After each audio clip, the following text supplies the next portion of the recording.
uma distribuição Synapse Eteomo.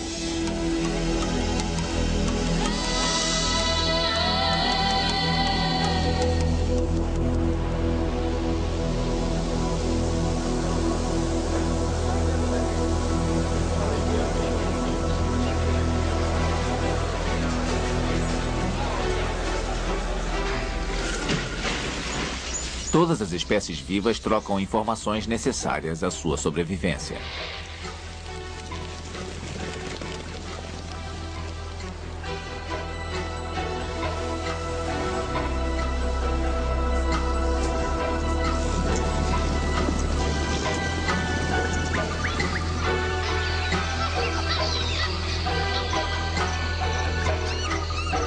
Os animais transmitem mensagens que são compreendidas por seus semelhantes ou por membros de outras espécies.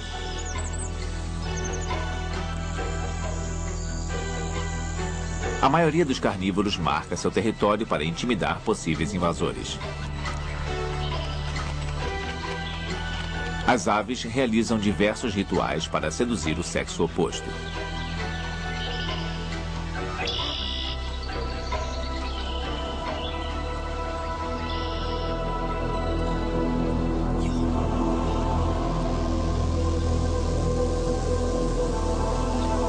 Mas entre todas as formas de comunicação, há uma que apenas os humanos usam: a fala ou linguagem. A linguagem.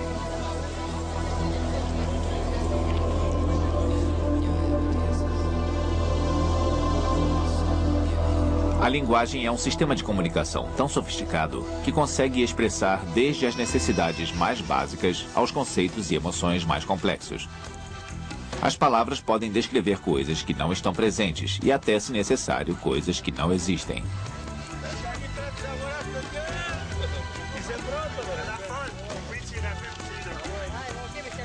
Nós pronunciamos milhares de palavras por dia sem nem ao menos perceber que falar é uma atividade realmente extraordinária.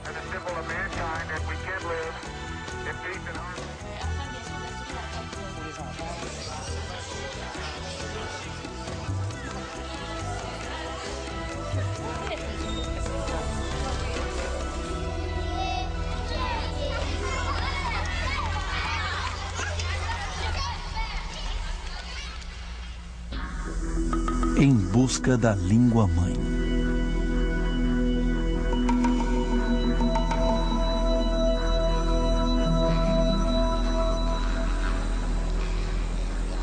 Os seres humanos vêm usando a fala há dezenas de milhares de anos. Mas ninguém sabe com certeza quando foi que nossos antepassados começaram a tentar falar. Nós só podemos conjecturar.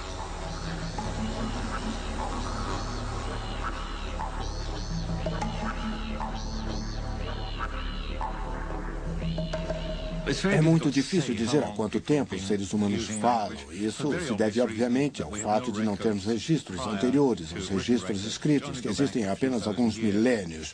Sabemos que usamos a linguagem há cerca de 60 mil ou 100 mil anos, mas não há como ter certeza. Infelizmente, não havia gravadores cassete naquela época.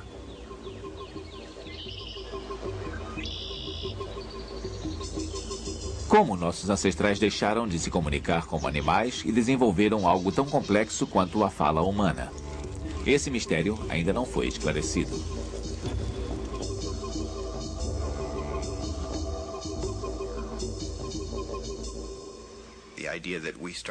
A ideia de que começamos com poucas palavras, elementos isolados, e depois aprendemos a fazer verbos e realizar diferentes atividades comunicativas, supondo que os gestos precederam as palavras e que há uma elaborada trajetória da fala simples à fala mais complexa, corresponde a uma visão evolucionária gradual.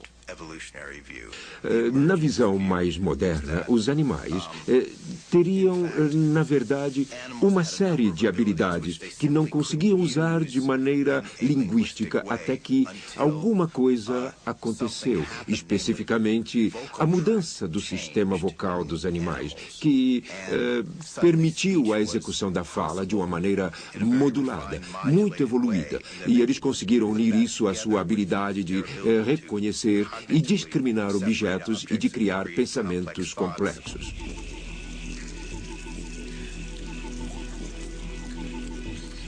Com a evolução humana, a laringe passou a fazer parte da garganta. Foi esse fato que possibilitou a produção de sons articulados.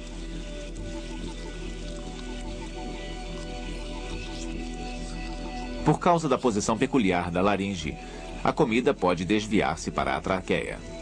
Como consequência, os seres humanos são os únicos animais que podem morrer sufocados enquanto comem.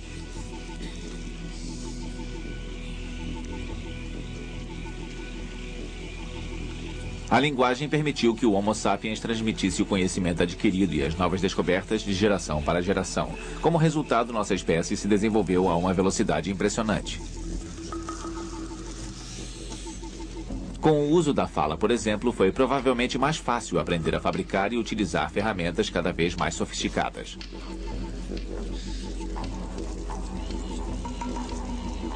Teriam todos os nossos ancestrais falado uma linguagem comum, um tipo de língua-mãe, origem de todas as que existem atualmente? Alguns pesquisadores acreditam que sim, e acham que ela data da época do homem de Cro-Magnon. Já outros apoiam a ideia de que a linguagem surgiu simultaneamente em diversos locais.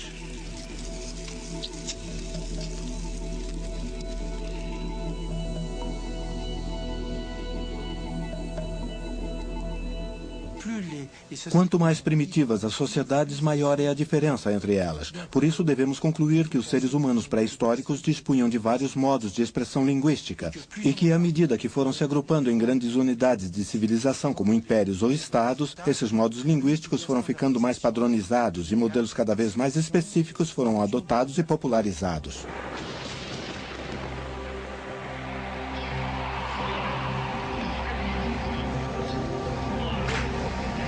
Uma lenda muito antiga tenta explicar como tantas línguas surgiram da língua única que Deus deu à humanidade.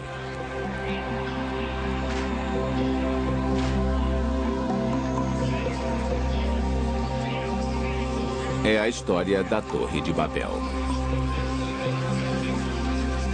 O rei da Babilônia ordenou a construção de uma torre enorme que deveria alcançar o céu. A torre ficou tão alta que um operário levava 1 ano para carregar os tijolos de sua base até o topo.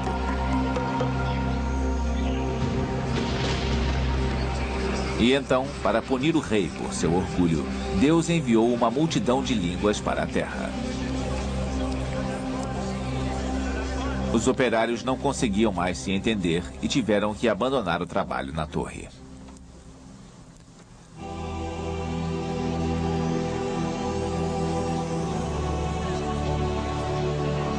Talvez a humanidade nunca tenha falado uma língua comum, mas a raiz de muitas línguas ainda faladas na atualidade pode ser o idioma de uma obscura tribo que habitou as estepes russas há mais de 5.000 anos.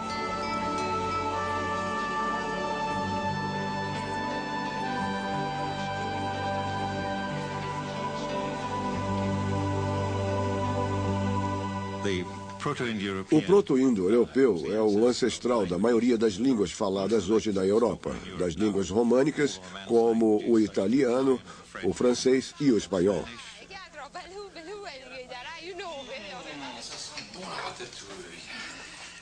Das línguas germânicas, como o inglês, o alemão, o holandês, o dinamarquês e o norueguês.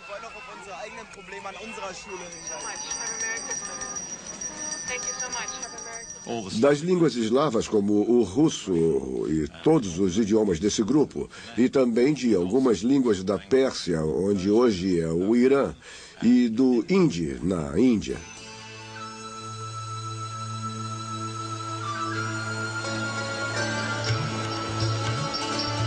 Quando os estudiosos europeus do século XVIII visitaram a Índia, eles perceberam a semelhança de vocabulário entre as línguas locais e as línguas arcaicas faladas na Europa. Todas elas pareciam ter suas raízes em um ancestral comum, o indo-europeu. Eles foram capazes de determinar o local de origem da linguagem ou perceberem que se certas palavras aparecem com regularidade, assim como urso ou castanheira, por exemplo, a língua pertenceria a uma região onde existiam ursos e castanheiras. Através de referências cruzadas como essa, foi possível estabelecer aproximadamente a região de origem dessa língua.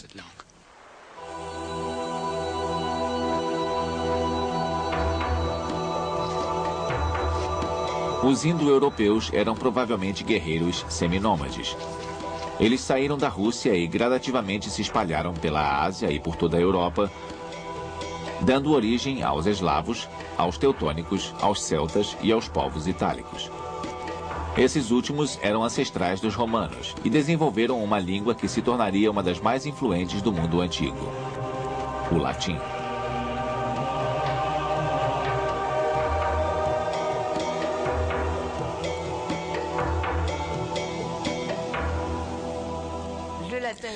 O latim é uma língua muito singular, pois hoje a consideramos uma língua culta.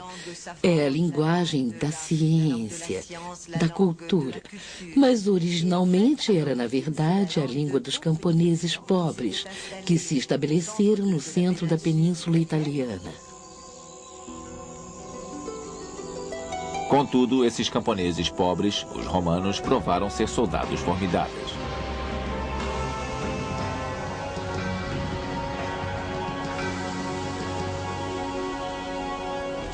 À medida em que as legiões romanas ocupavam as terras conquistadas, o latim espalhou-se pelo mundo ocidental.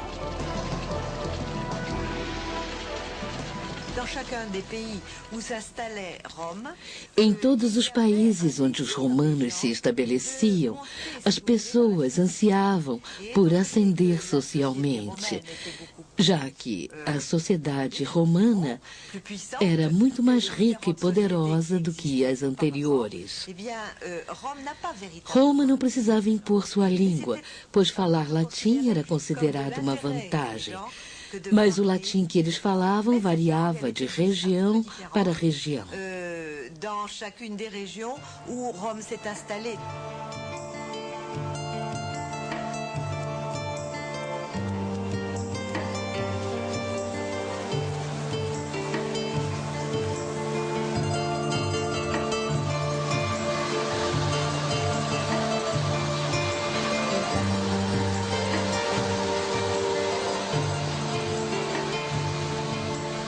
A Grécia, que está entre as primeiras conquistas romanas, foi uma das poucas civilizações que não adotaram o latim. Em vez disso, foram os conquistadores romanos que incorporaram diversos elementos da cultura grega, a qual admiravam muito. As crianças romanas chegavam a ter escravos gregos como professores.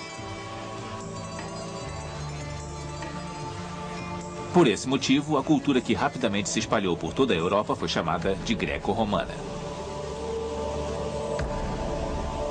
O latim foi influenciado pelo grego e gradualmente tornou-se a primeira língua internacional.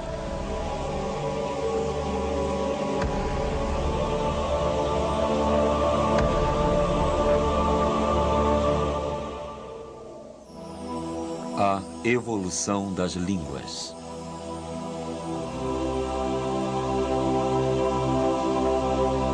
A mistura do latim aos idiomas falados por alguns dos povos dominados deu origem a uma nova família de línguas.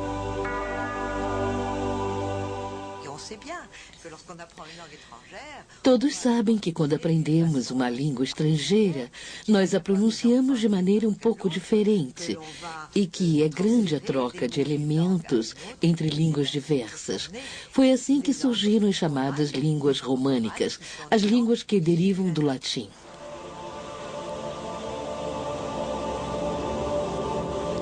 Na Gália, desenvolveu-se uma língua que não era inteiramente o gaulês ou o latim. As pessoas pensavam que ainda falavam latim, mas na verdade já estavam falando francês arcaico. E sabe quem percebeu que essa língua latinada não era mais o latim puro? Foi Carlos Magno. Carlos Magno, que falava franco, uma língua germânica, e que adorava o latim. Ele ouviu os parisienses falando de uma determinada maneira e subitamente percebeu que eles haviam se esquecido completamente do latim.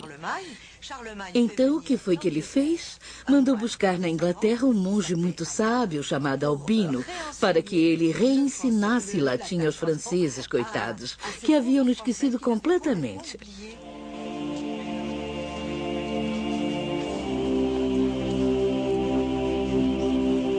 Entretanto, o latim continuava a ser ensinado somente a burocratas, estudiosos e clérigos.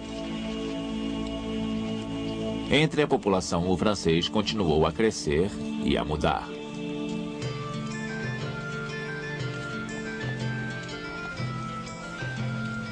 A Europa medieval era um lugar de grande diversidade linguística. Vários dialetos eram usados nas diferentes regiões que hoje compõem a França. Por volta do fim do século X, la langue d'oil, um dialeto francês setentrional falado em Paris, tornou-se a língua dos reis. Através de conquistas militares, ela gradualmente firmou-se em todo o reino, constituindo o que hoje conhecemos como o idioma francês. Na Espanha, foi o castelhano, falado em Madrid, que veio a se tornar o espanhol.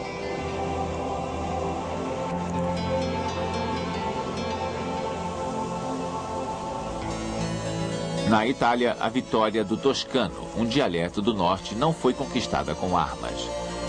Foi graças a 3 grandes escritores florentinos do século XV, Dante, Petrarco e Boccaccio, que o toscano se tornou a língua da elite.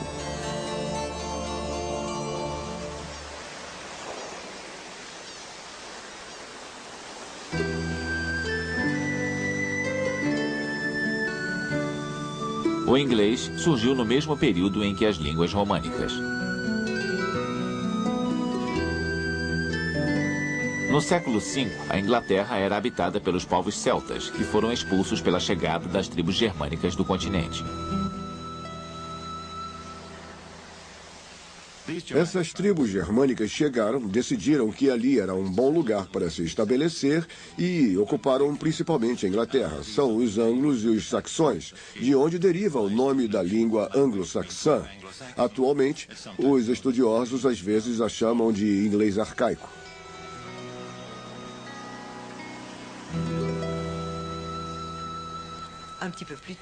Pouco depois, outros grupos germânicos chegaram, dessa vez vindos da Escandinávia. Eram os vikings.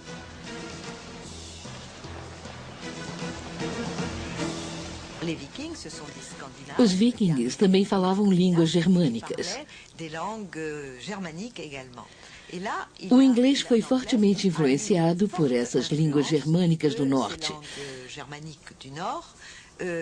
Por exemplo, os verbos to get, to give, a palavra egg para ovo e muitas outras são de origem escandinava e não anglo-saxã.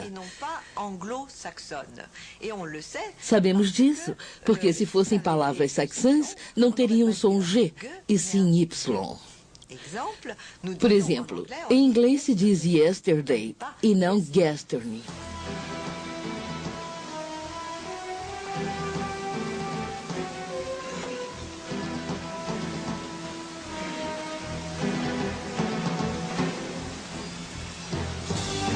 Os vikings não foram os únicos a deixar marcas na língua anglo-saxônica. A França também teve uma forte influência sobre o inglês a partir do ano de 1066, quando um rei vindo da França chegou à Inglaterra para reclamar o trono.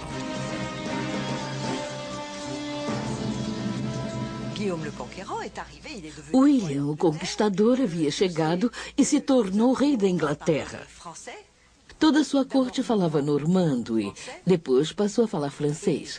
E o francês se tornou a língua da aristocracia e das pessoas importantes na Inglaterra durante vários séculos.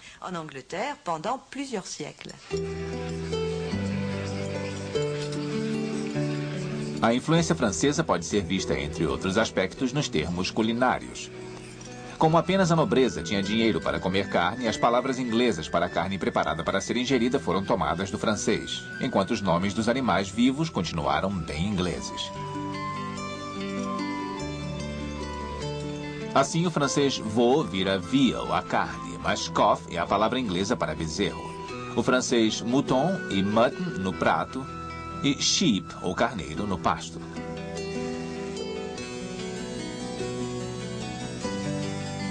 Passaram-se 3 séculos até que Henrique IV subisse ao trono e o rei da Inglaterra voltasse a ter o inglês como sua língua-mãe. Foi nesse período que o inglês começou a se uniformizar. Na época de Shakespeare, o inglês ainda estava em formação.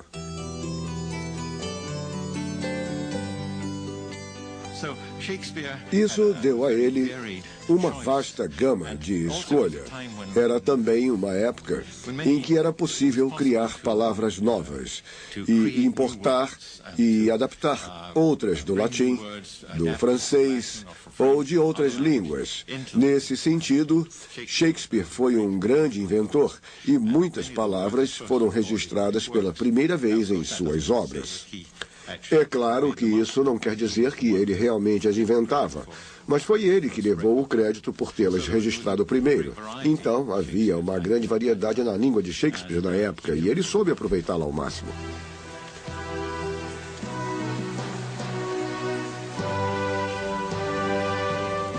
O reinado de Elizabeth testemunhou o nascimento de uma literatura e uma cultura verdadeiramente inglesas. Apesar disso, o inglês ainda tinha pouca influência em outros países.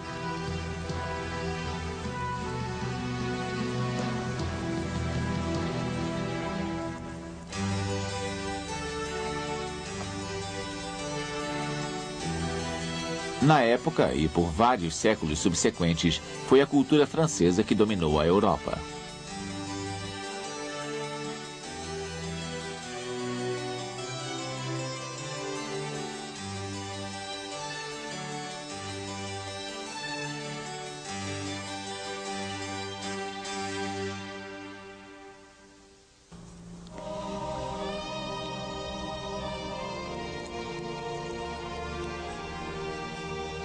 O francês era a língua de todas as embaixadas. Ele era falado até na Suécia e na corte do czar da Rússia.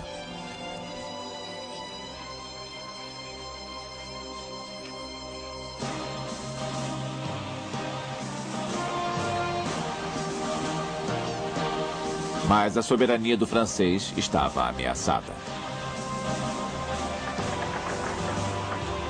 As línguas de outras potências colonizadoras, como Espanha, Portugal e Inglaterra, eram cada vez mais utilizadas em todo o mundo.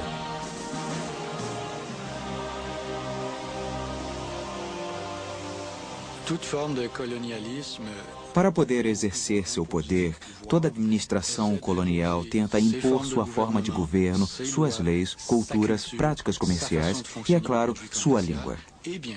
Isso causou um impacto tremendo nas línguas nativas do mundo todo. Milhares de línguas desapareceram e ainda há outras milhares que desaparecerão em breve.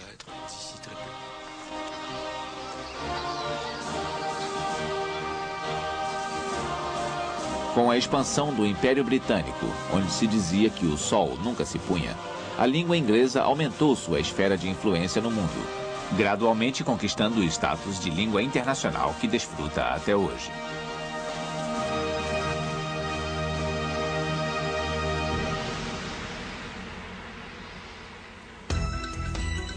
As línguas do mundo.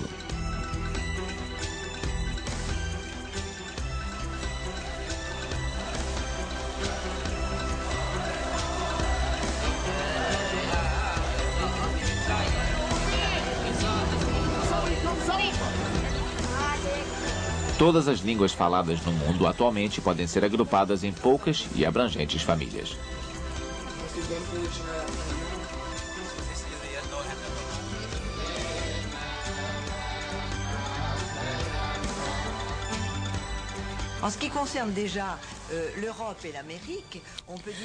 Na Europa e nas Américas existem 4 grandes línguas indo-europeias, que junto com as línguas das populações indígenas, formam as línguas básicas desses continentes. Elas são o francês, o inglês, o espanhol e o português. que formam uma importante família indo-europeia. Existe também a família das línguas semíticas, que inclui o hebraico, a língua das escrituras, o árabe e, é claro, muitas outras.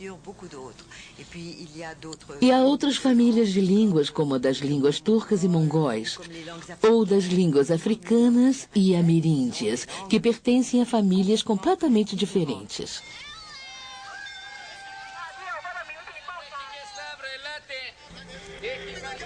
Nosso planeta está dividido em cerca de 250 estados nacionais. Mas o mundo abriga muito mais línguas do que isso.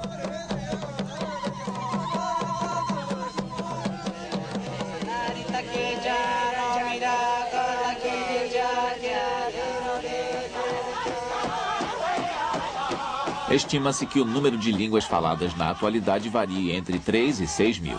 É literalmente impossível ser mais preciso, pois é muito difícil distinguir entre uma língua e um dialeto.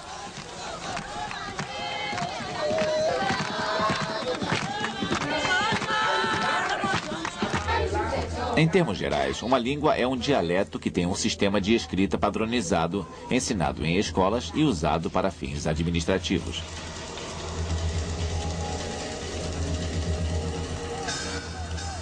Mas, aparentemente, são os fatores geopolíticos que, na prática, fazem a diferença entre uma língua e um dialeto.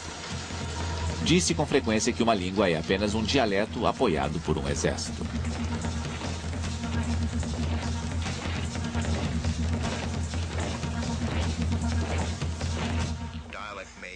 Os dialetos podem ser associados a poderes governamentais ou a verdadeiros exércitos e acabar dominando uma sociedade. Existem muitas línguas que dizemos ser distintas, mas que são apenas dialetos diferentes. Isso porque há um governo envolvido. O norueguês, o dinamarquês e o sueco são muito parecidos, mas por pertencerem a países diferentes, dizemos que são línguas diferentes.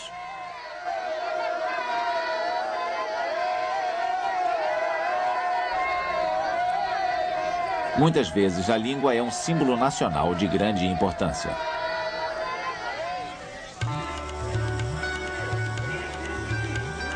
A Índia é a exceção que confirma a regra. O governo indiano reconhece 18 línguas oficiais. Enquanto o hindi e o inglês são os idiomas mais utilizados nas comunicações oficiais, muitas línguas são usadas no dia a dia.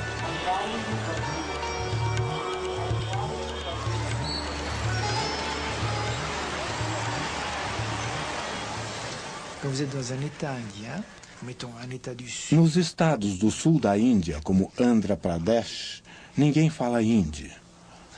Fala-se Telugu. As aulas são em Telugu. Os jornais mais importantes, as revistas, tudo é em Telugu. Cerca de 60 milhões de pessoas falam Telugu, o equivalente à população de um grande país europeu. Propaganda, cartazes em lojas, tudo à sua volta está escrito em Telugu. Ocasionalmente você vê alguma coisa em inglês ou em hindi. Placas de carros, sinais em estação de trem, às vezes nas estradas mais importantes e coisas assim.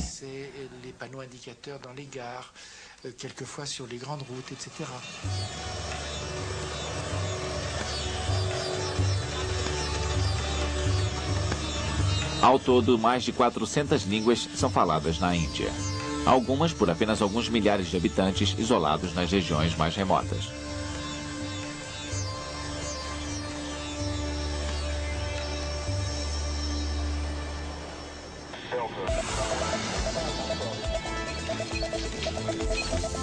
Mas na era da comunicação, as línguas que não são ensinadas em escolas ou usadas na mídia tendem a desaparecer.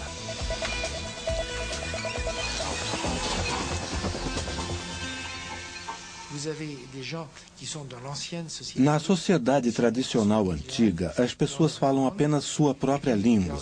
Seus filhos vão à escola e se tornam bilíngues.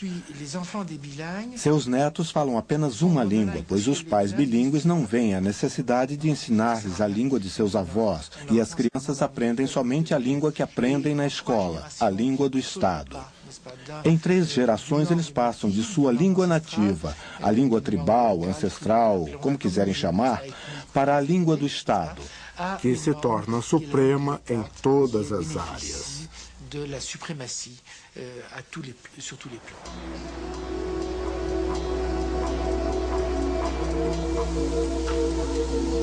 A imensa variedade de línguas e dialetos falados no mundo não se limita somente a diferenças formais. Em muitas sociedades, escrever é muito menos importante do que na nossa.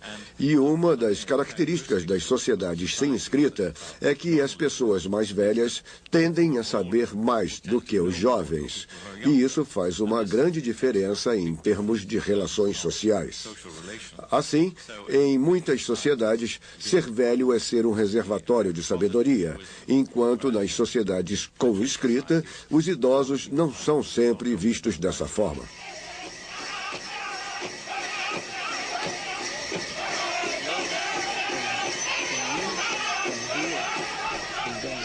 As palavras transmitem a herança histórica e cultural de um povo. Elas refletem diversos valores e um sem número de realidades.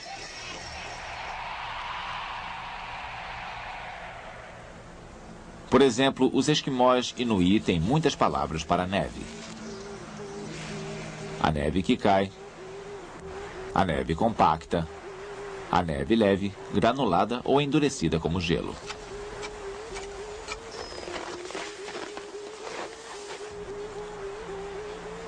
Eles precisam de todas essas palavras porque a neve é tanto a superfície em que eles se locomovem quanto o seu material de construção.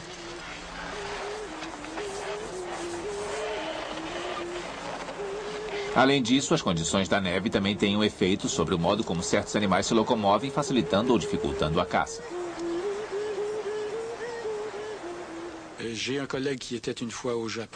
Um colega meu estava no Japão e um caminhão fechou perigosamente o táxi em que ele estava.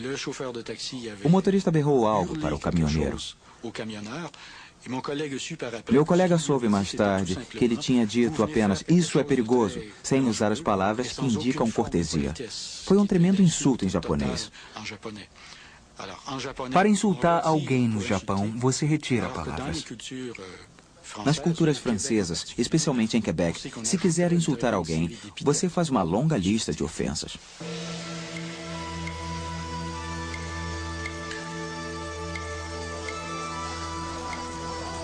A língua mais utilizada no mundo é o chinês, falada por mais de 1 bilhão de pessoas.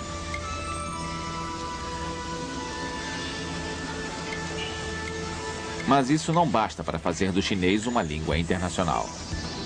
A língua internacional mais utilizada é a inglesa. Mais de 800 milhões de pessoas falam inglês como língua-mãe ou como segunda língua. Mais de 80 países o têm como língua oficial ou como segunda língua. Não acho que foi ao acaso que o inglês se difundiu tanto, por causa da importância política dos Estados Unidos na atualidade.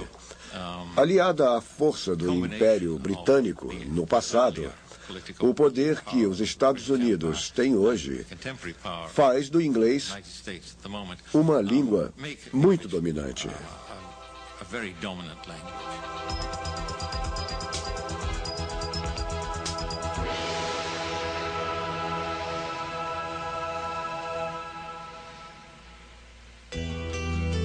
Linguagem, inata ou adquirida.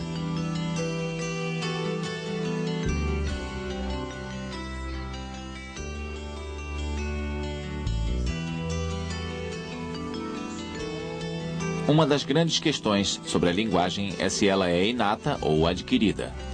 Seriam todos os seres humanos programados para falar ou será que precisamos aprender? E se não aprendêssemos, nunca seríamos capazes de falar?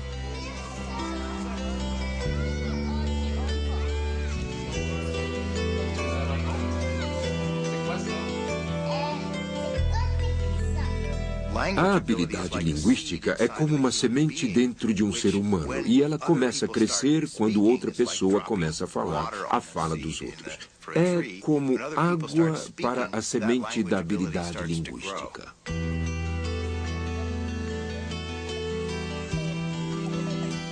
Um bebê ao nascer é uma das criaturas mais vulneráveis que existem. Ele precisa de outras pessoas para sobreviver física e emocionalmente. Aprender a falar é uma das maneiras que o bebê tem de constituir relações com o mundo à sua volta.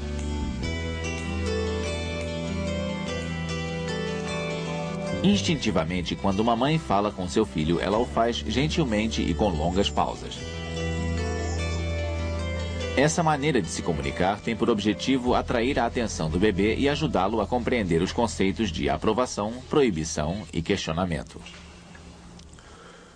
Eles pronunciam alguns sons mais facilmente do que outros. E os sons mais fáceis de produzir são os que você faz quando une os lábios e os separa em seguida, fazendo sons como pá, ba ou ma.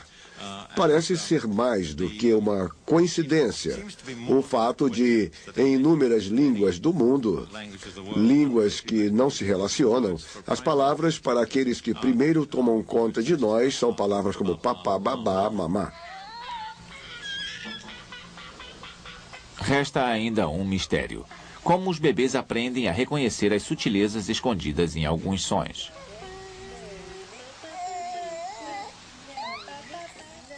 Um amigo meu, na verdade um aluno, fez um longo estudo sobre a palavra "oh-oh".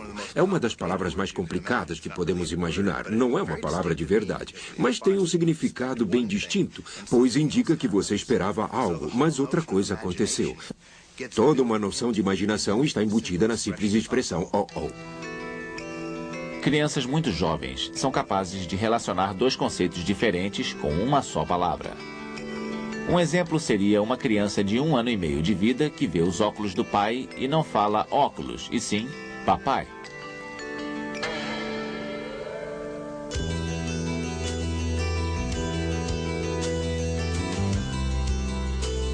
As crianças aprendem centenas de palavras quando estão começando a falar. Isso está bem além da capacidade da maioria dos adultos.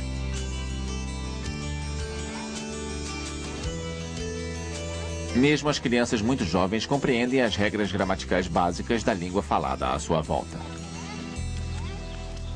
Isso foi algo que estudei pessoalmente para descobrir como funcionava e deu certo. No estágio de 2 palavras, uma criança inglesa diz "joga bola" e uma criança alemã diz "bola joga". Elas já aprendem estruturas diferentes ao associar palavras. É nesse estágio de 2 palavras que se aprendem as estruturas fundamentais da língua.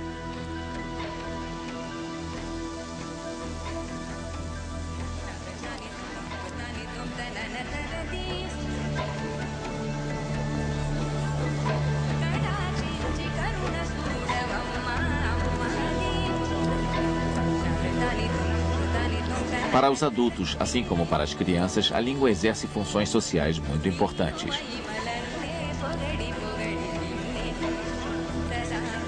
O fato de compartilharmos de uma língua, um dialeto ou mesmo de um sotaque faz de nós integrantes de um grupo.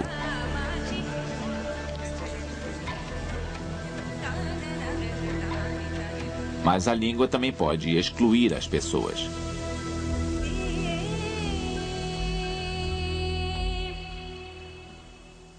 O preconceito linguístico pode ser um problema tão sério quanto o preconceito racial.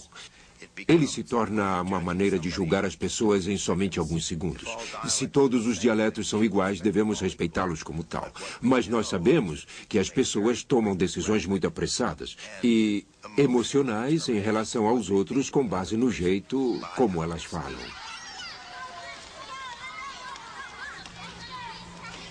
Os códigos, as regras, os vocabulários, tudo que na língua permite que nós nos identifiquemos com um grupo é também o que nos permite excluir os outros.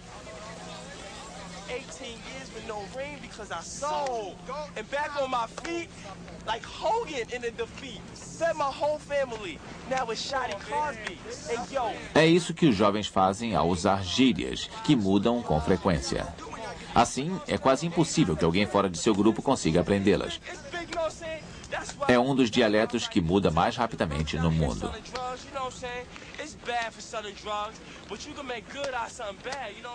Se você não for membro do grupo, não vai conhecer as expressões mais recentes. E é por isso que ouvimos pessoas mais velhas usando expressões que os jovens já abandonaram há muito tempo.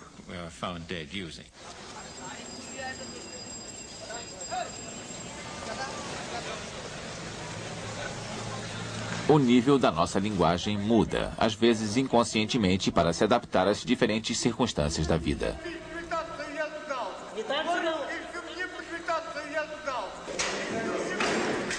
Nós falamos de formas diferentes com pessoas diferentes. Falamos de formas diferentes quando estamos numa situação informal com nossos amigos e quando estamos numa situação formal com pessoas com quem temos menos intimidade.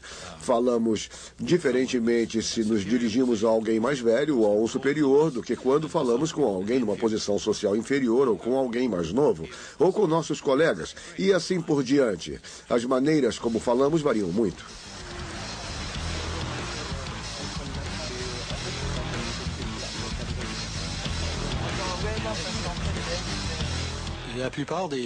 A maioria das línguas reflete não só aspectos culturais, como também, é claro, todo um contexto de hierarquização social. No francês encontramos um exemplo muito claro na utilização do pronome formal vous. Quando usar vous e quando usar tu, que é mais informal. Essas regras variam muito de uma região para outra e de uma geração para outra também.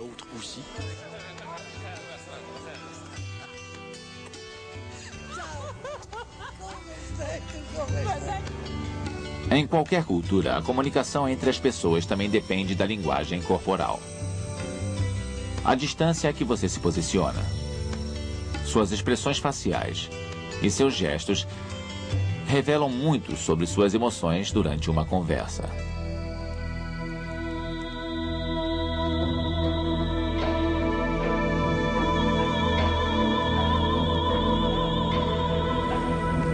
Mas, sem palavras, os seres humanos não conseguem expressar todas as sutilezas de seu pensamento, que ficam limitadas pelo silêncio.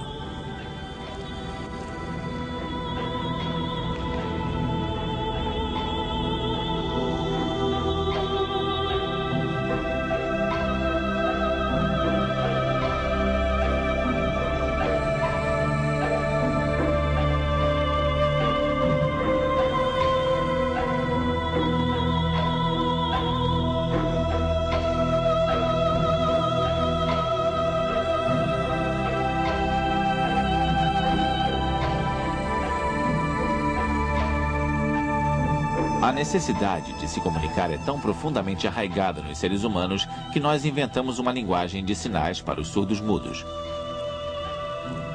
Uma linguagem tão rica que é capaz de expressar até as ideias mais complexas.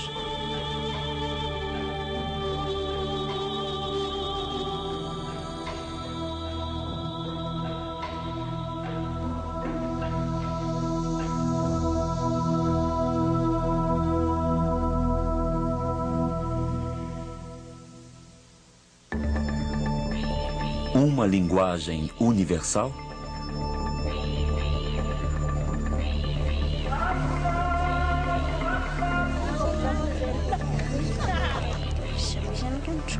A raça humana fala há dezenas de milhares de anos. Apesar de a fala resistir ao tempo, as línguas morrem.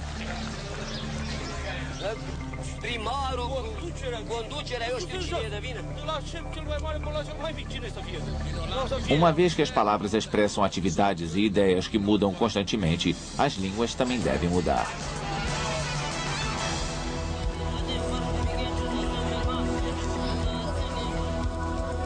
Essa mudança ocorre mais lentamente entre os grupos isolados e mais rapidamente entre as pessoas que estão em contato com outras culturas.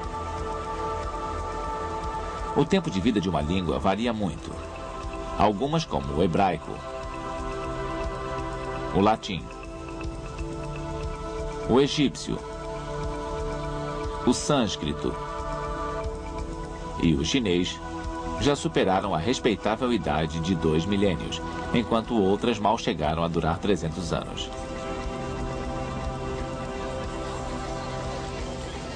Quando uma determinada proporção de pessoas dentro de uma sociedade torna-se bilíngue, a língua tradicional tende a desaparecer gradualmente.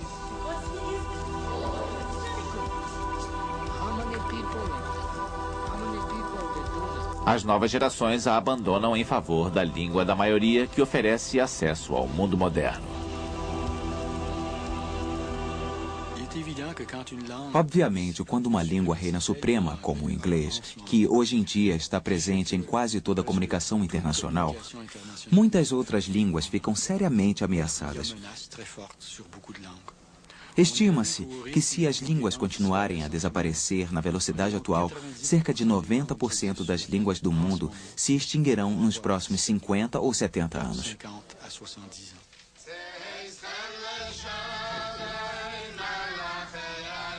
É possível salvar uma língua moribunda? Em Israel, os colonos judeus literalmente ressuscitaram uma língua que havia morrido séculos antes. O hebraico tornou-se novamente uma linguagem cotidiana, uma língua falada nas ruas. Mas a maioria dos esforços nesse sentido está fadada ao fracasso.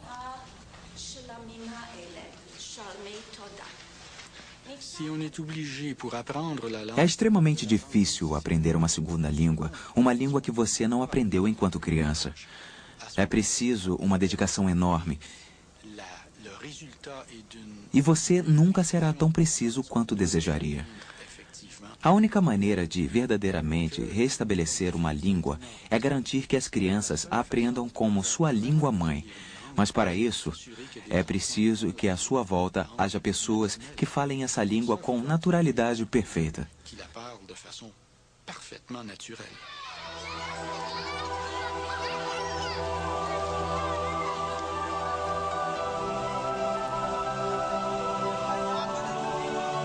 Se nós falássemos menos línguas, a comunicação entre os povos seria mais fácil.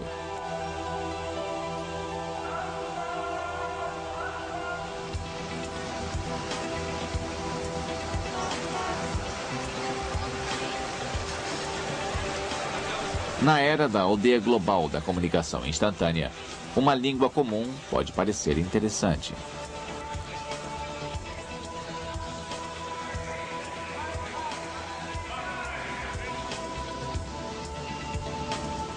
A criação de uma língua universal não é uma ideia nova. Em 1887, o médico polonês Ludwig Zamenhof inventou o Esperanto. Construído com base nas raízes de palavras comuns às principais línguas europeias, o Esperanto tem poucas regras e é de fácil aprendizado.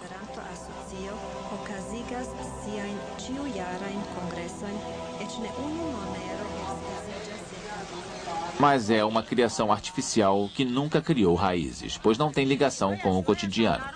É preciso haver uma pressão social muito forte para que a língua-mãe seja substituída por outra.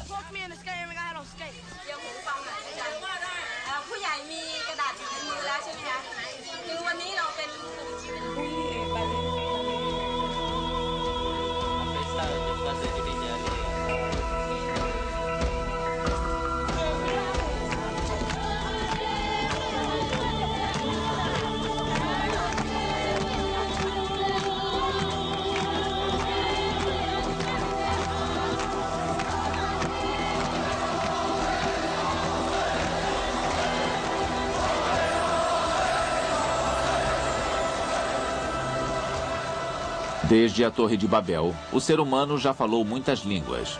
E o dia em que todos nós usaremos uma língua universal provavelmente nunca chegará. Mas é possível que na metade do século XXI, apenas 100 idiomas sejam falados em nosso planeta.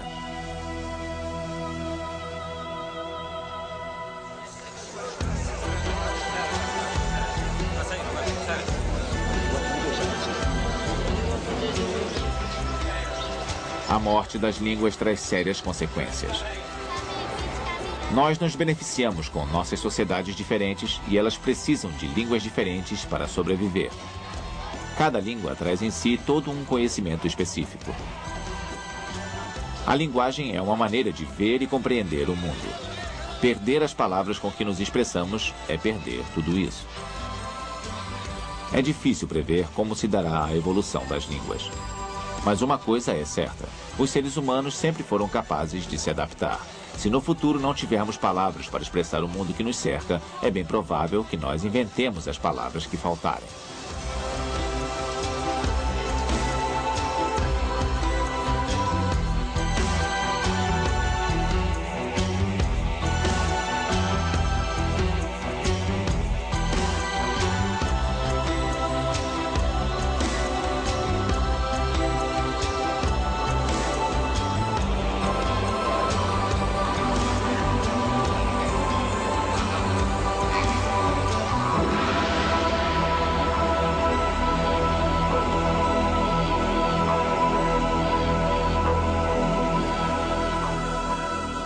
Versão brasileira Audio News.